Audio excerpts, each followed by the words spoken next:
শিক্ষাগুৰুসকলক সন্মানিত কৰা এই বঁটাত আছে এখন প্ৰশস্তি পত্ৰ, স্মাৰক আৰু এখন চেক। শ্ৰদ্ধাৰ শিক্ষক ডক্টৰ কৌশিক দিহিঙীয়া দেৱক আমাৰ সন্মানীয় অতিথিসকলে সন্মানিত কৰিছে।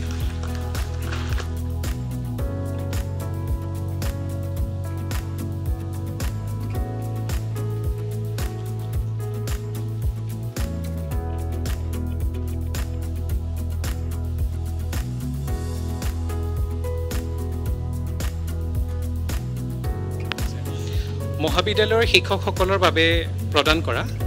অন্যতম আনটি বঁটাৰ নাম ঘোষণা কৰিবৰ বাবে আমি আমাৰ বিশ্ববিদ্যালয়ৰ মাননীয় পঞ্জীয়ক মহোদয়ক অনুৰোধ জনাইছোঁ।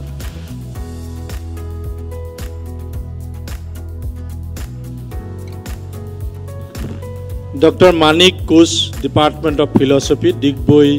মহিলা মহাবিদ্যালয়।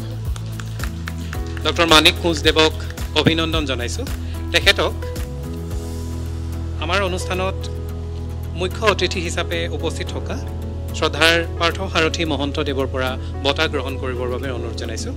আৰু বিশিষ্ট ব্যক্তিসকলক সহযোগ কৰিবৰ বাবে অনুৰোধ জনাইছোঁ।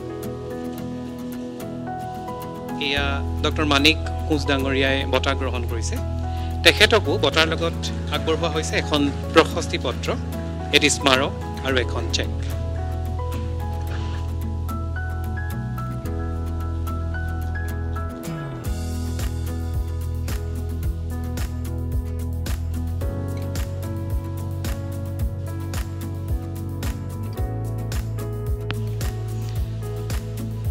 এইবাৰ আমি আগবাঢ়িছোঁ আমাৰ অন্যটো বঁটা।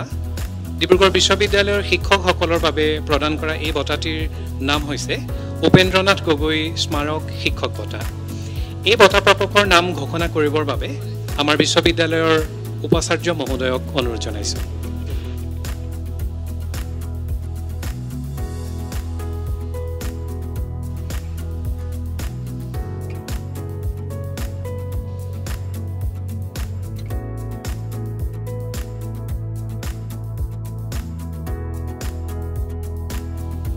Upendranath Gogoi Memorial, Dibrugarh University Teachers Award 2025. Award goes to Dr. Hansraj Bhat,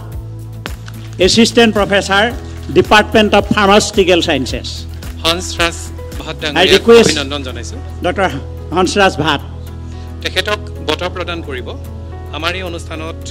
বিশিষ্ট অতিথি হিচাপে উপস্থিত থকা প্ৰাঞ্জল শইকীয়া ডাঙৰীয়াই।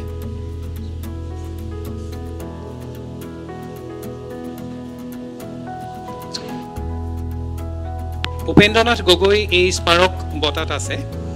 এটি এখন প্ৰশস্তি পত্ৰ, এটি স্মাৰক আৰু এখন চেক।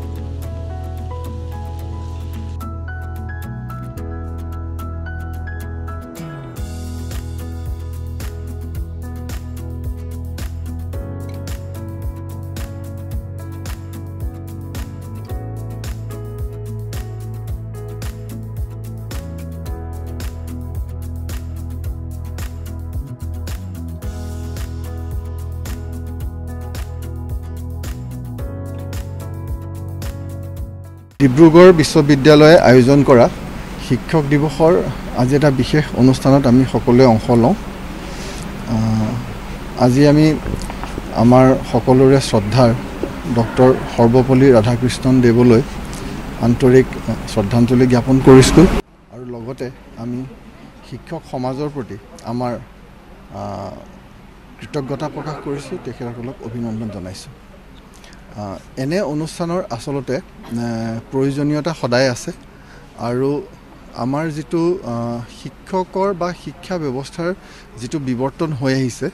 তো এই সময়খিনিত আচলতে এই শিক্ষকৰ ভূমিকা, শিক্ষক ছাত্ৰৰ সম্পৰ্ক,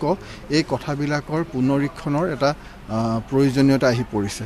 গতিকে যেতিয়া এটা বিশেষ কথাৰ কাৰণে, এটা বিশেষ কজৰ কাৰণে এটা দিন, এটা দিৱস উদযাপন কৰা হয়, সেই দিৱসটোক আচলতে সেই কথাবিলাক আমি আনুষ্ঠানিকভাৱে এবাৰ জুকিয়াই চোৱাৰ সুযোগ পাওঁ। আজি তেনেকুৱা এটা সুযোগে আমি ডিব্ৰুগড় বিশ্ববিদ্যালয়ত পালোঁ। কাৰণ আমাৰ যি আদিগুৰু, আমাৰ ধাৰণা, যি কনচেপ্ট, আমি মহাদেৱ আমাৰ আদিগুৰু তেখেতৰ যিটো আদিগুৰু ৰূপ তেখেতৰ যিটো দক্ষিণামূৰ্তিৰ ৰূপ সেই ৰূপৰ পৰা আৰম্ভ কৰি যিটো গুৰুকুল ব্যৱস্থাৰ পৰা আহি আজি যিটো আধুনিক শ্ৰেণীকোঠাৰ ব্যৱস্থা আৰু তাৰ পাছত আজি আমাৰ আৰ্টিফিচিয়েল ইণ্টেলিজেন্সৰ যুগত শিক্ষকৰ ভূমিকা অহৰহ পৰিৱৰ্তন হৈ আহিছে এক বিৱৰ্তনৰ মাজেদি চলি আহিছে গতিকে এই সময়খিনিত এটা শিক্ষক এতিয়া জ্ঞানৰ প্ৰাথমিক উৎস হৈ থকা নাই এতিয়া শিক্ষক এতিয়া তত্ত্বাৱধায়ক শিক্ষকৰ এতিয়া কিউৰেটৰ এটা ৰোল আহিছে এটা সময়ত যেনেকৈ আমাৰ গুৰুকুলৰ দিনত গুৰু আৰু শিষ্যৰ মাজৰ যিটো অন্তৰংগ সম্পৰ্ক আছিলে যিটো গুৰু আছিলে শিষ্যৰ আজীৱন দাৰ্শনিক গুৰু ফিলচফাৰ আছিলে ফৰ লাইফ আজিও এতিয়া এই যিখিনি সময়ত যেতিয়া আমাৰ আজি ইণ্টাৰনেটত যেতিয়া সকলো তথ্য উপলব্ধ সকলো কথা পোৱা যায় তাৰ পাছত যেতিয়া এই যিটো ডিজিটেল তথ্যৰ এটা যি বানপানী আহিছে তাত যেতিয়া আমাৰ ছাত্ৰ ছাত্ৰীবিলাক এক ককবকাই থকাৰ দৰে হৈছে সেই সময়ত তেওঁলোকক আচলতে দিশ দেখুৱাত পথ প্ৰদৰ্শন কৰাৰ শিক্ষকৰ এটা ডাঙৰ ভূমিকা আছে আৰু সেই ধৰণে আমাৰ এই যিটো পৰিৱৰ্তিত আৰু খুব দ্ৰুতগতিত পৰিৱৰ্তন হৈ থকা ব্যৱস্থাটোৰ লগত খাপ খুৱাই শিক্ষক ছাত্ৰৰ সম্পৰ্কৰো নতুনকৈ আমি মূল্যায়ন কৰিব লাগিব আজি তেনেধৰণৰ কথা বতৰাবিলাকেই ইয়াত হৈছে আৰু এই কথা বতৰাবিলাক একেদিনাখনেই শেষ হোৱা কথা নহয় যেনেকৈ আমাৰ প্ৰযুক্তিৰ সলনিৰ লগে লগে সমাজ ব্যৱস্থাৰ সলনিৰ লগে লগে বিপৰীতৰ লগত আমি নিজকে খাপ খুৱাই চলিব পাৰিব লাগিব শিক্ষক ছাত্ৰ অভিভাৱক সমাজ আমি সকলোৱে আৰু আমি সকলোৱে একেলগে কাম কৰিব লাগিব গতিকে মই ভাবোঁ আজি ইয়াত এক যথেষ্ট অৰ্থপূৰ্ণ আলোচনা ইয়াত হৈছে আৰু মই এই অনুষ্ঠানটো আয়োজন কৰাৰ কাৰণে ডিব্ৰুগড় বিশ্ববিদ্যালয়ৰ সন্মানীয় উপাচাৰ্য মহোদয় আৰু ডিব্ৰুগড় বিশ্ববিদ্যালয়ৰ শিক্ষকবৃন্দক মোৰ আন্তৰিক কৃতজ্ঞতা জনাইছোঁ তাহানি বৰ মধুৰ সম্পৰ্ক এটা আছে চেকনিৱালে এজাহাৰ উলিয়াই বা ছাত্ৰ আৰু শিক্ষকৰ মাজতো বহু সংকট আপুনি যিটো কৈছে সেই কথাবিলাকে আমি এতিয়া পুনৰীক্ষণ কৰিব লাগিব আমি চাব লাগিব যে চেকনিৰ আগত বিদ্যা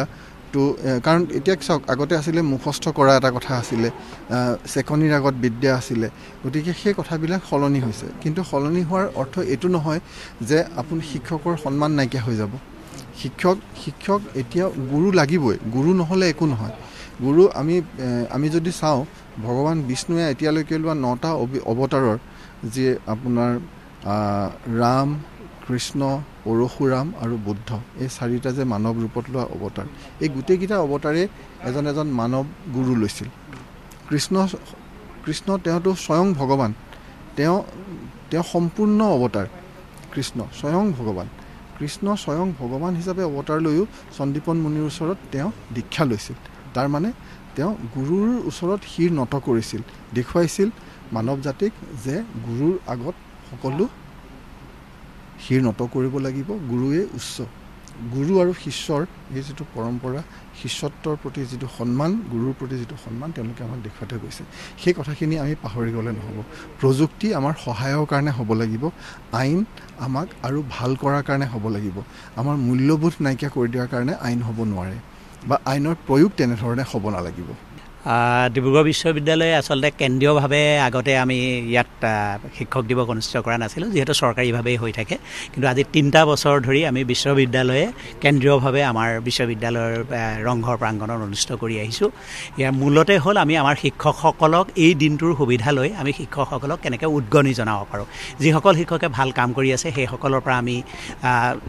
ইচ্ছাকৃতভাৱে আমি দৰখাস্ত বিচাৰোঁ তেওঁলোকে ইচ্ছাকৃতভাৱে দিব লাগিব কোনো বাধ্যবাধকতা নাই সেই শিক্ষকসকলৰ পৰা আমি শিক্ষক নিৰ্বাচিত কৰি এই কেৱল বিশ্ববিদ্যালয়তে আমাৰ সীমাবদ্ধ ৰখা নাই আমি মহাবিদ্যালয়সমূহকো সাঙুৰি লৈছোঁ আৰু মহাবিদ্যালয় আৰু বিশ্ববিদ্যালয়ৰ যিহেতু ব্যৱস্থাটো অলপমান বেলেগ গতিকে আমি মহাবিদ্যালয় বিশ্ববিদ্যালয়ক সুকীয়াকৈ আমি এটা বঁটা দিয়াৰ ব্যৱস্থা ৰাখিছোঁ আৰু সেই অনুসৰি এইবাৰ আমাৰ আচলতে আমি বেছি বঁটা তাতকৈ দিয়াৰো সুবিধা আছিল কিন্তু আমাৰ আচলতে এপ্লিকাণ্টৰ সংখ্যা অলপ কম হোৱাৰ কাৰণে আমি বিশ্ববিদ্যালয়ৰ তৰফৰ পৰা মাত্ৰ এটা বঁটা দিবলৈ সক্ষম হওঁ সেই বঁটাটো আমাৰ যিটো ভেষজ বিজ্ঞান বিভাগ ফাৰ্মাচিউটিকেল ছায়েন্সেছৰ এজন এছিষ্টেণ্ট প্ৰফেচাৰ হংসৰাজ ভাট তেওঁ লাভ কৰিছে আৰু ছায়েন্সৰ পৰা সেইটোৱে দিয়া হৈছে আৰু আৰ্টছৰ পৰা এবাৰ বিবেচিত কৰা হোৱা নাই আৰু দ্বিতীয়তে আমি মহাবিদ্যালয়ৰ পৰা 2টা বঁটা প্ৰদান কৰা হৈছে এটা হৈছে আমাৰ সোণাৰী মহাবিদ্যালয়ৰ গণিত বিভাগৰ শিক্ষক তেখেত হৈছে কৌশিক দিহিঙীয়া তেখেতে বঁটা লাভ কৰিছে আৰু দ্বিতীয়টো বঁটা লাভ কৰিছে ডক্টৰ মানিক কোচ দৰ্শন বিভাগ ডিগবৈ মহিলা বিদ্যালয় আৰু এই আমাৰ যি দুটা বঁটা আমি মহাবিদ্যালয়ক দিছোঁ সেই দুটা আমি ডিব্ৰুগড় বিশ্ববিদ্যালয় আমি নিজৰ পুঁজিৰ দ্বাৰা দিছোঁ আৰু বাকী যিটো আমি আমাৰ বিশ্ববিদ্যালয়ৰ দিয়া হৈছে সেইটো এজন আমাৰ মহান ব্যক্তি বুলি ক'ব লাগিব তেখেত অলপতে ঢুকাইছে তেখেতৰ নাম আছে দিলীপ গগৈ তেখেতৰ পিতৃৰ নামত এই বঁটাটো উৎসৰ্গা কৰিছে আৰু সেই অনুসৰি আমি তেখেতে দিয়া পুঁজিৰ সূত্ৰেৰেই আমি এই বঁটাটো দি আছোঁ